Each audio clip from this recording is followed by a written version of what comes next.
बच्चों, कैसे हैं आप लोग? बच्चों, जैसा कि हम आजकल पढ़ा रहे हैं ग्रेविटेशन, और उसमें आज मेरा टॉपिक है भू स्थिर उपग्रह या तुल्यकाली उपग्रह, जिसको इंग्लिश में बोलते हैं जियो स्टेशनरी सैटेलाइट या सिंक्रोनस सैटेलाइट। बच्चों, भू स्थिर उपग्रह, जैसा कि आप इसके नाम से ये क्लियर हो रहा है, भू स्थिर मतलब भूमि पृथ्वी के सापेक्ष जो उपग्रह स्थिर रहता है वह कहलाता है भू स्थिर उपग्रह। इसकी जो डेफिनेशन है, यदि कोई कृत्रिम उपग्रह पृथ्वी के तल से इतनी ऊंचाई पर, पृथ्वी के तल से उसकी इतनी ऊंचाई हो कि वहां पर उसका जो परिक्रमण पृथ्वी के अपने अक्ष के परितः गति का जो परिक्रमण के बराबर होता है। अर्थात आप जानते हैं कि जो पृथ्वी का परिक्रमण होता है वह क्या होता है? परिक्रमण किसी भी ग्रह का, किसी भी उपग्रह का एक पूरा चक्कर लगाने में, अपने अक्ष के परितः एक पूरा चक्कर लगाने में जो लिया गया समय है, एक चक्कर को पूरा करने में लिया गया समय है, उसको कहते हैं आवर्तकाल। ठीक है? और आवर्तकाल होता है, ठीक है, आवर्तकाल होता है पूरा लिया गया जो आवर्तकाल होगा, चाल बराबर दूरी बटे समय, क्योंकि आप जानते हैं चाल बराबर दूरी बटे समय। ठीक है? इसलिए समय क्या हो जाएगा? ये समय बराबर हो जाएगा हमारा जो टी है, समय बराबर हो जाएगा टी बराबर जो है दूरी बटे चाल। और दूरी कितनी तय कर रहा है? 2 पाई आर। 2 पाई आर माना त्रिज्या पृथ्वी है, पृथ्वी की त्रिज्या माना सपोज क्या है? आर ई है, तो ये आ जाए आर ई अपॉन चाल हो जाएगा कक्षीय चाल v0। तो अर्थात कोई भी ग्रह अपना एक चक्कर लेने में जो लिया गया समय होता है उसको कहते हैं आवर्तकाल। तो हम पढ़ रहे हैं भू स्थिर उपग्रह या तुल्यकाली उपग्रह, जियो स्टेशनरी सैटेलाइट।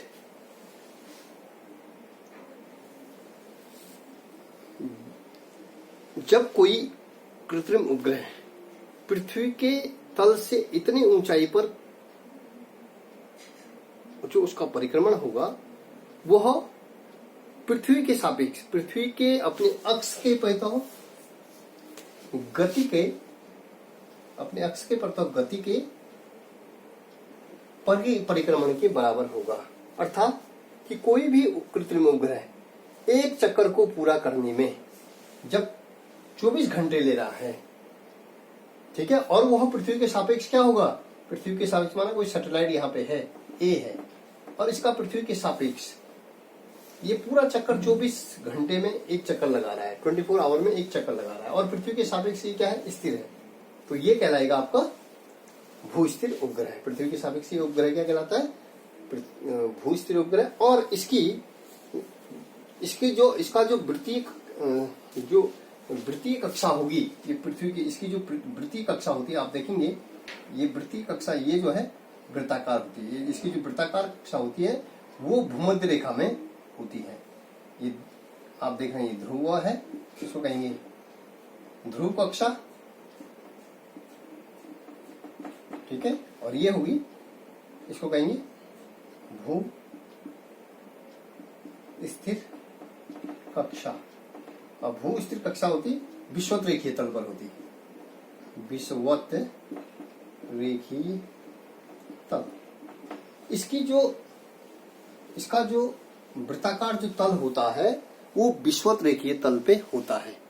अर्थात कोई भी उपग्रह होगा और उस उपग्रह का जो उपग्रह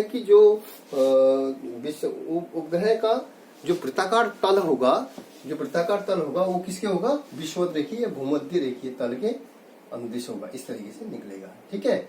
इस तरीके से उपग्रह क्या करता है? चारों ओर चक्कर लगाता है और पृथ्वी के सापेक्ष क्या रहता है? स्थिर रहता है। तो ये क्या करता है? यहां से, मतलब जहां पर ये उपग्रह है, पृथ्वी से जो भू स्थिर उपग्रह होता है वो पृथ्वी से 3600 किलोमीटर की दूरी पर होता है। लगभग 3600 किलोमीटर। तो वहां से क्या करता है, ये जो है चित्रों को पृथ्वी पर भेजता है। अर्थात जो रेडियो या टेलीविजन से संबंधित जितने भी जो सिग्नल्स होते हैं, टीवी सिग्नल्स होते हैं, उन सिग्नल्स को, ठीक है, विभिन्न कार्यक्रमों को, ठीक है, क्या करता है, पृथ्वी पर भेजता है। ठीक है, तो बच्चों ये है भू-स्थिर उपग्रह।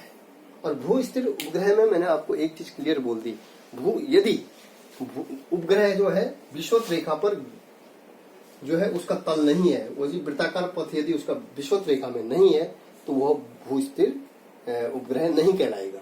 ठीक है, भू-स्थिर उपग्रह के लिए, भू-स्थिर उपग्रह की जो पहली कंडीशन है कि उसका जो वृत्तीय तल होगा, वृत्ताकार जो तल होगा, वह होगा विषुवत रेखा पर, और वो पृथ्वी के सापेक्ष क्या होगा, स्थिर होगा। तो फाइनली हम कह सकते हैं कि कोई भी कृत्रिम उपग्रह पृथ्वी से इतना ऊंचा हो, इतनी ऊंचाई पर हो कि वहां पर उसका जो परिक्रमण हो वह पृथ्वी के अपने अक्ष के परितः परिक्रमण के बराबर हो। क्योंकि पृथ्वी का परिक्रमण 24 घंटे है, ठीक है, पृथ्वी एक चक्कर 24 घंटे में लेती है। उसी प्रकार से जो कृत्रिम उपग्रह है, कृत्रिम उपग्रह भी एक चक्कर को कंप्लीट करने के लिए, एक चक्कर को पूरा करने के लिए यदि 24 आवर लेता है और वह पृथ्वी के सापेक्ष क्या होता है, स्थिर होता है, उसको कहेंगे भू स्थिर उपग्रह। और इसको हम क्या कहते हैं, इसकी जो कक्षा होती है, जिन कक्षाओं में यह गति करता है, वृत्ताकार कक्षाओं में, इसको कहेंगे पार्किंग कक्षा भी कहते हैं। ठीक है, तो बच्चों भारतीय उपग्रह इनसैट बी एक भू स्थिर उपग्रह है और इन उपग्रहों के द्वारा रेडियो से और टीवी से निकलने वाले जो सिग्नल होते हैं, उन सिग्नलों का क्या होता है, संचरण होता है। तो जो भू स्थिर उपग्रह, बच्चों मैंने आपको बताया कि भू स्थिर उपग्रह की मतलब भू स्थिर वह कृत्रिम उपग्रह जो पृथ्वी का जो अपना एक चक्कर पूरा करने में कितना समय लेता है, 24, पृथ्वी के सापेक्ष जो अपना परिक्रमण काल है किसका, भू स्थिर उपग्रह का, वह कितना है, 24 आवर है। अर्थात वह पृथ्वी के सापेक्ष स्थिर माना जाएगा और उसकी जो वृत्तीय कक्षा है, उसका जो वृत्तीय तल है, वह क्या होगा, वह विषुवत रेखीय तल उसका होगा। ठीक है, तो जिस प्रकार से मैंने आपको बताया,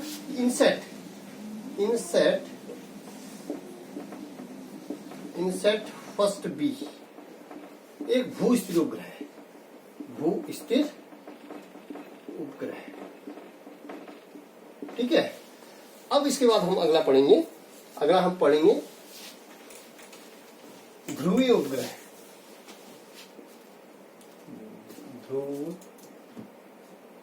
ध्रुव उपग्रह, ध्रुवीय उपग्रह, ध्रुव उपग्रह या ध्रुवीय उपग्रह, जिसको हम कहते हैं पोलर सैटेलाइट।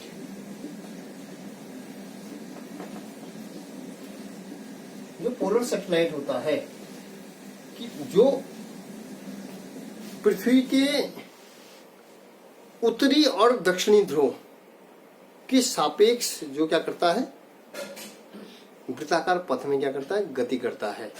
मतलब वह उपग्रह जो ध्रुव, मतलब इस तरीके से माना, ये पृथ्वी और ये ध्रुवीय तल है इसका, पृथ्वी का, मैंने आपको बताया ये ध्रुवीय कक्षा है और ये है, ये जो कक्षा है इसको कहेंगे विषुवत रेखीय भूमध्य रेखीय तल, रेखीय कक्षा। ठीक है, और ये है ध्रुवीय कक्षा। ठीक है, ये उत्तरी ध्रुव है, उत्तरी ध्रुव, और ये है दक्षिणी ध्रुव।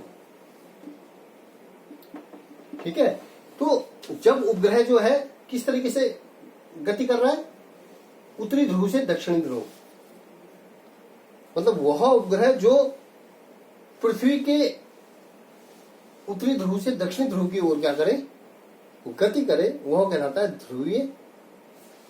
ठीक है, उत्तरी ध्रुव से दक्षिणी ध्रुव की ओर क्या करे, वृत्ताकार पथ में क्या करे, गति करे, तो वो कहलाएगा आपका ध्रुवीय उपग्रह। और ध्रुवीय उपग्रह ध्रुवीय उपग्रह की जो हाइट होती है वह पृथ्वी तल से 500 से 800 मीटर तक, 400 या 500 मीटर से 500 किलोमीटर से 800 किलोमीटर की हाइट पर होते हैं। जो ध्रुवीय उपग्रह हैं वह पृथ्वी तल से 500 किलोमीटर से 800 किलोमीटर के बीच में होते हैं। ठीक है, और ये क्या करते हैं, ये उपग्रह, इन उपग्रहों को कहीं के द्वारा हम जो है रिमोट सेंसिंग का प्रयोग करते हैं। रिमोट सेंसिंग, रिमोट जो सेंसिंग होता है, ठीक है, रिमोट जो दूरस्थ संवेदी होते हैं, इन ध्रुवीय उपग्रहों के द्वारा जो है इनका उपयोग किया जाता है। और जो ध्रुवीय उपग्रह हैं, ध्रुवीय उपग्रहों में मैंने आपको बच्चों बताया, क्योंकि इनकी हाइट जो है पृथ्वी के तल से जो है इनकी हाइट 400 और 500 से 800 किलोमीटर होती है। अर्थात यहाँ पर ये क्या करते हैं, कम दूरी तय करते हैं। तो ये पृथ्वी के सापेक्ष यह जो है कई बार जो है दिन में कई बार क्या कर लेते हैं, चक्कर लगा लेते हैं।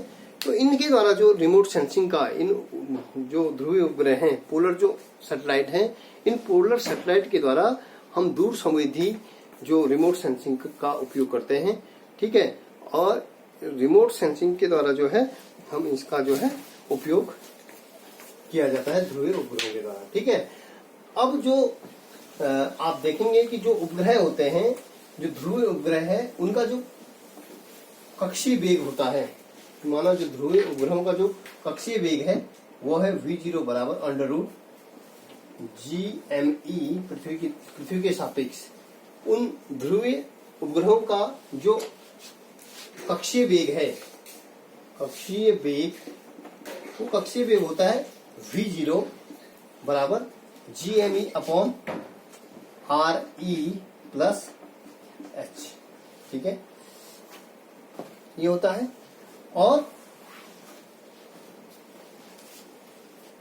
और किसके सापेक्ष, पृथ्वी के सापेक्ष जो पलायन वेग होगा, पलायन वेग वह होता है VE बराबर √2GME upon RE plus H। यदि पृथ्वी के सापेक्ष, ये पृथ्वी है और ये पृथ्वी का केंद्र है, उसकी त्रिज्या है ERE, और ये पृथ्वी का जो द्रव्यमान मानो सपोज ME है, तो पृथ्वी के सतह से माना सतह एक सतह से h मीटर दूरी पर कोई उपग्रह जो है, ठीक है, ये उपग्रह है, क्या कर रहा है, वृत्ताकार पथ में गति कर रहा है। किसके सापेक्ष, पृथ्वी के सापेक्ष। तो यहां पर जो है इसका जो ऑर्बिटल वेलोसिटी होगी, ठीक है, कक्षीय वेग और जो पलायन वेग होगा वो इस तरीके से हम इसको लेते हैं, जहां पर जो है पृथ्वी की त्रिज्या ME है और पृथ्वी की त्रिज्या RE और पृथ्वी का द्रव्यमान क्या है, ME है। तो बच्चों, इस तरीके से मैंने आपको बताया कि जो भू स्थिर उपग्रह हैं वे क्या होते हैं, पृथ्वी के तल से 36,000 किलोमीटर ऊपर, पृथ्वी के सतह से 36,000 किलोमीटर ऊंचाई पर ये भू स्थिर उपग्रह होते हैं। और ये क्या करते हैं, पृथ्वी के इनका जो परिक्रमण होता है वो क्या होता है, इनका मतलब जिस ऊंचाई पर इन भू स्थिर उपग्रहों का परिक्रमण होगा वह पृथ्वी के अपने अक्ष के परिक्रमण के बराबर होगा। अर्थात भू स्थिर उपग्रह एक चक्कर को पूरा करने में, ठीक है, पृथ्वी का एक चक्कर को पूरा करने में 24 आवर लेते हैं। ठीक है, तो इससे जो है इस तरीके से हम इसको कर सकते हैं। ठीक है बच्चों, इस लेसन से संबंधित कुछ न्यूमेरिकल मैं आपको कराने जा रहा हूं। पहला न्यूमेरिकल में आप शुरू करते हैं। 500 ग्राम के पिंड को पृथ्वी से पलायन करने के लिए कितनी ऊर्जा की आवश्यकता होगी, जबकि हमें G की वैल्यू दी गई है और पृथ्वी की त्रिज्या दे रखी है। तो बच्चों, हम इसको सॉल्व करते हैं। आंसर फर्स्ट देखिए, दिया गया है 500 ग्राम। 500 ग्राम हमें दिया गया है, तो 500 ग्राम मतलब M की वैल्यू हमें दी गई, पिंड की 500 ग्राम के पिंड को पृथ्वी से पलायन करने के लिए, मतलब जो m है, m की वैल्यू है 500 ग्राम। ठीक है, इसको हम किलोग्राम में बदलते हैं तो 500/1000 kg हमने बदल दिया। ठीक है, और हमें दे रखा है g की वैल्यू, g है 10 मीटर प्रति सेकंड स्क्वायर।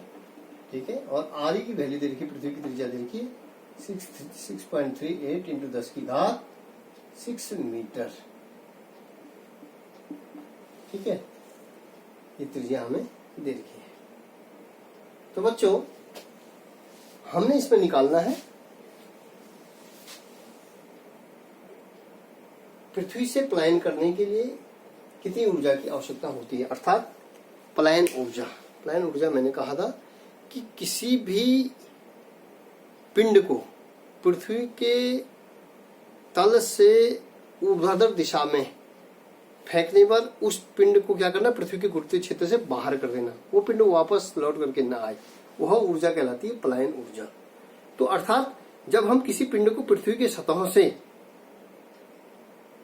पृथ्वी के गुरुत्वीय क्षेत्र से बाहर उसको फेंक रहे हैं, तो हमें जो एनर्जी चाहिए उस पिंड के लिए, हमारी जो काइनेटिक एनर्जी होगी, उस काइनेटिक एनर्जी को हम निकालेंगे।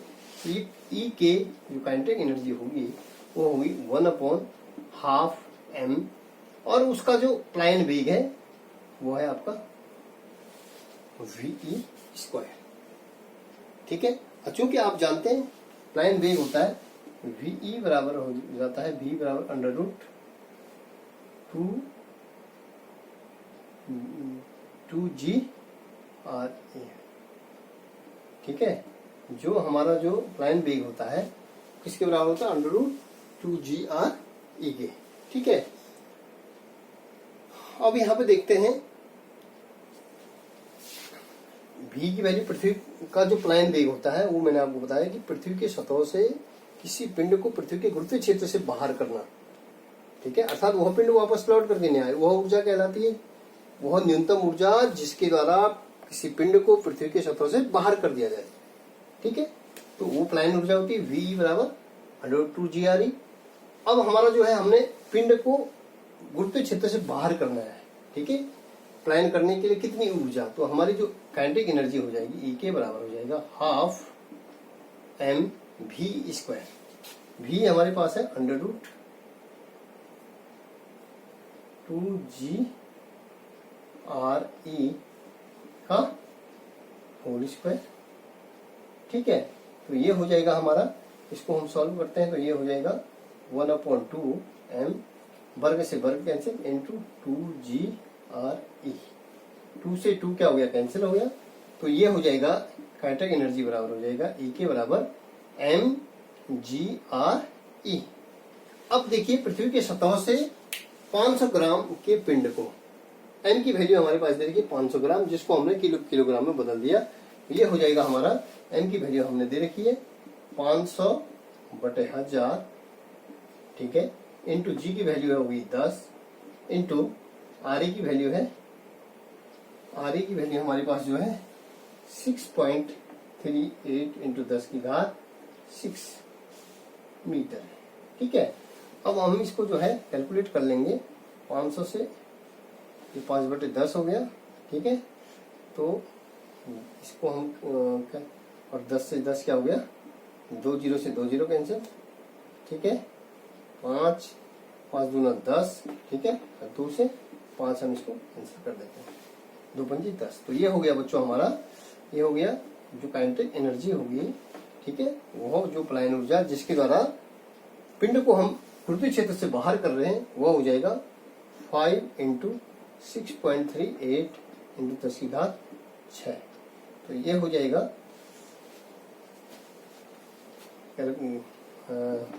मल्टीप्लाई करेंगे हम 5 से, 5 × 40। ठीक है, 4 5 × 15 4 19 1। ठीक है, 6 पंजे 30 और 1 31। तो जो है ये हो गया, और दशमलव के 2 स्थान हमारे हो गए। ठीक है, ये हो जाएगा 10 की घात 6। अब हम क्या करते हैं, इसको जो है, इसका जो है दशमलव हम जो है इसको सही तरीके से यदि लिखे हैं तो ये हो जाएगा 10 से भाग दो, 10 से गुणा करो, तो भाग देकर के हो जाएगा 3.190 इंटू 10 की घात 7 क्या हो जाएगा, जूल। आने का मतलब क्या हो जाएगा, जूल। इतनी एनर्जी हमें इसको पलायन करने के लिए चाहिए। इस पिंड को पलायन करने के लिए हमारे पास जो एनर्जी चाहिए होगी वो एनर्जी हमने बताई कि जो है ई के हमारे पास क्या निकल जाएगा, ई के बराबर हो जाएगा 3.19 इंटू 10 की घात 7 जूल। ठीक है, ये जो है ये क्वेश्चन हमारा पहला हुआ। दूसरा क्वेश्चन हमें दिया गया है, एक भू स्थिर उपग्रह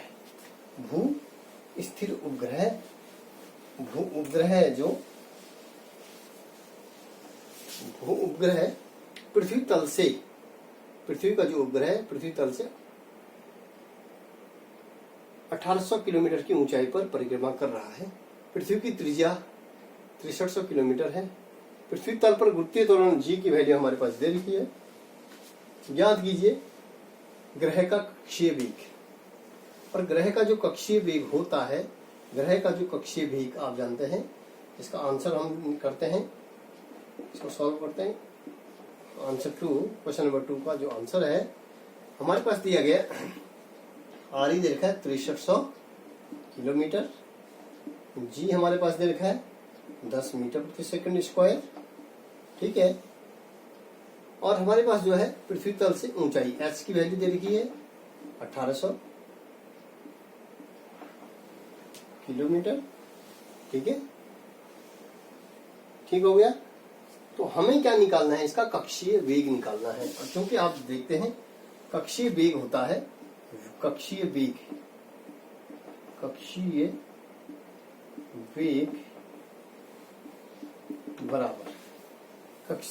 बराबर होता है,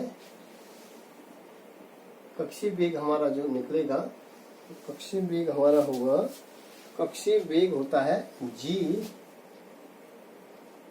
कक्षीय वेग जो हमारा निकालेंगे हम वो होगा, कक्षीय वेग होता है कक्षीय वेग जब उपग्रह जो है वृत्ताकार पृथ्वी के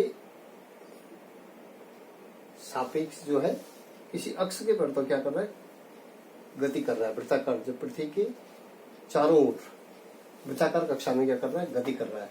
तो जो कक्षीय वेग होता है वो होता है अंडर रूट, मैंने सूत्र आपको बताया था, जी आर ई का स्क्वायर अपॉन आर, और आर हमारा है आर ई प्लस एच। ठीक है, हम बता रहे हैं कि पृथ्वी की सतह से, पृथ्वी है, पृथ्वी की त्रिज्या माना सपोज आर ई है, पृथ्वी का द्रव्यमान क्या है, एम है। ठीक है, पृथ्वी के सतह माना बिंदु ए है, यहाँ से एच मीटर दूरी पर कोई उपग्रह जो है वृत्ताकार कक्षा में क्या कर रहा है, गति कर रहा है। ठीक है, उपग्रह है। ठीक, तो यहां से जो है, तो हम यह यदि इसको मानते हैं कि पृथ्वी के केंद्र ओ से आर त्रिज्या, पृथ्वी के केंद्र ओ से आर त्रिज्या, पृथ्वी के केंद्र ओ से आर दूरी पर कोई उपग्रह है। ठीक है, और जिसकी जो है, और सतह से जो उपग्रह की दूरी है वो एच है। ठीक है, तो हमारा जो आर हो जाएगा वो आर बराबर हो जाएगा एच प्लस आर ई। ठीक है, तो ये हमने जो है कक्षीय वेग जो होता है G R E square upon R, और आर हमारे पास जो है आर ई प्लस एच की है। ठीक है, तो वैल्यू हमारे पास दे रखी है। सबसे पहले हम आर निकाल देते हैं। आर बराबर त्रिज्या हमारे पास जो है 6300 और प्लस एच हमारे पास जो है 1800 प्लस त्रिज्या 6300 किलोमीटर में है, तो ये हो जाएगा 8 है। ठीक है, ये हो जाएगा 0 0। ठीक है, 8 3 11। ठीक है, 6 7 8 8100 किलोमीटर। मतलब जो पृथ्वी के केंद्र से 8100 किलोमीटर दूरी पर, 8100 किलोमीटर दूरी पर जो उपग्रह वृत्ताकार कक्षा में गति कर रहा है, उसका जो कक्षीय वेग वी ओ बराबर हमने निकाल दिया अंडर रूट। अब हम यहाँ पे वैल्यू रखते हैं, तो वैल्यू रखने पर हम देखेंगे जी की वैल्यू हमारे पास 10, त्रिज्या हमारा है 6300, ठीक है 6300, ठीक 6300 क्या है 6300 हमारे पास जो है 6300 किलोमीटर है, 6300 किलोमीटर है, आरी है हमारे पास है 6300 किलोमीटर अपॉन 6300 किलोमीटर, ठीक है 6300 किलोमीटर हमारे पास है, 6300 किलोमीटर है।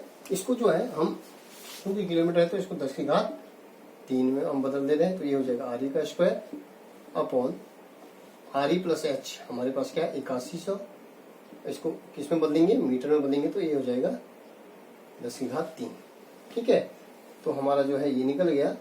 तो फाइनली बच्चों हमारा जो इसको हम कैलकुलेट करने के बाद यदि हम इसको कैलकुलेट करते हैं तो कक्षीय वेग हो जाएगा, इसको हम इस तरीके से लिख सकते हैं अंडर रूट 10 गुणा गया 6300 इंटू 6300 इंटू 3 दूना 10 की घात 6 अपॉन 81,000, ठीक है 8100 8100 इंटू 10 की घात 3, ठीक है। तो ये आप देखेंगे ये हो जाएगा 0 से 0 कैंसिल, ठीक है 2 शून्य से 2 शून्य कैंसिल हो जाएगा, ठीक है 9 9 81 9 7 63 9 7 63 9 81। अब आप इसको कैलकुलेट करके देखेंगे बच्चों तो ये हो जाएगा 10 की घात ये हो 10 की घात 3, ठीक है ये ऊपर जाएगा तो माइनस हो जाएगा, तो ये हो जाएगा 3 बचा 10 की घात 4। तो ये हमारा जो कैलकुलेट करके हमारा ये आ जाएगा, इसको आप कैलकुलेट करेंगे तो ये आ जाएगा लगभग 7 गुणा के 10 की घात 3 मीटर प्रति सेकंड ये आएगा। और इसको हम मीटर प्रति सेकंड में बदल किसमें बदल देंगे 10 की घात 3 क्या होता है किलोमीटर, तो हम इसको v0 बोल सकते हैं। जो कक्षीय वेग हो जाएगा हमारा वो आ जाएगा, कक्षीय वेग हमारा जो निकल गया वो निकल गया v0 बराबर 7 किलोमीटर प्रति सेकंड, ठीक हो गया। अब दूसरा हमने निकालना है उपग्रह का परिक्रमण काल, अर्थात जो उपग्रह का परिक्रमण एक चक्कर को पूरा करने में जो लिया गया समय है, जो परिक्रमण काल t बराबर होता है कुल परिधि 2 पाई r अपॉन कक्षीय चाल। 2 पाई r मतलब 2 पाई r की वैल्यू हो जाएगी आर ई प्लस एच, ठीक है पृथ्वी के केंद्र से 8 दूरी पर, तो उसमें जो है त्रिज्या भी शामिल है और पृथ्वी की सतह से ऊंचाई h भी शामिल है अपॉन v, ये जो कक्षीय चाल है। तो अब इसको हम कैलकुलेट करेंगे, तो कैलकुलेट करने पर 2 into 3.14 into R E plus H ये हो जाएगा 81 100 गुणा के 10 की घात 3 मीटर, ठीक है क्लियर हो गया अपॉन ये हो जाएगा 7। यदि हम किलोमीटर प्रति सेकंड में दिखाते हैं इसको किलोमीटर ही रहने दीजिएगा, ठीक है और ये हो जाएगा हमारा 7। तो इसको कैलकुलेट करने के बाद यदि हम इसको कैलकुलेट कर रहे हैं तो बच्चों हमारा ये निकल जाएगा t बराबर 7266। यदि हम इसको कैलकुलेट करते हैं तो 7266.12 के हेरफेर में आएगा, तो इसको हम लिख सकते हैं 2 घंटा, ये सेकंड में निकल गया, किसमें निकल गया सेकंड में 7266 सेकंड। यदि हम इसको घंटे में बदल देते हैं, घंटे में बदलने पर हम देखेंगे कि ये आ गया 2 घंटे 1.1 मिनट, ये हेरफेर में ये परिक्रमण काल आएगा। इसका एक भू उपग्रह पृथ्वी के तल से 1800 किलोमीटर की ऊंचाई पर परिक्रमा कर रहा है। पृथ्वी की त्रिज्या 6300 किलोमीटर तथा पृथ्वी तल पर गुरुत्वीय त्वरण g की वैल्यू हमारे पास दे रखी है। तो ज्ञात कीजिए उपग्रह का कक्षीय वेग और उपग्रह का परिक्रमण काल। तो कक्षीय वेग की जो फॉर्मूला मैंने आपको बताया था कि उपग्रह ग्रह के चारों ओर क्या करते हैं दीर्घवृत्ताकार कक्षा में करते हैं, लेकिन उनका गणितीय यदि हमने आकलन करना है तो हम क्या मानते हैं वृत्ताकार कक्षा मानते हैं। और वृत्ताकार कक्षा में निकाल करके हम क्या निकालते हैं कक्षीय वेग का हमारे पास सूत्र है, और उसके आधार पे हम क्या निकालते हैं कक्षीय वेग निकालते हैं और साथ ही साथ क्या निकालते हैं, परिक्रमण काल निकालते हैं। तो बच्चों मुझे पूर्ण विश्वास है कि आपकी समझ में ये टॉपिक आया हुआ। धन्यवाद।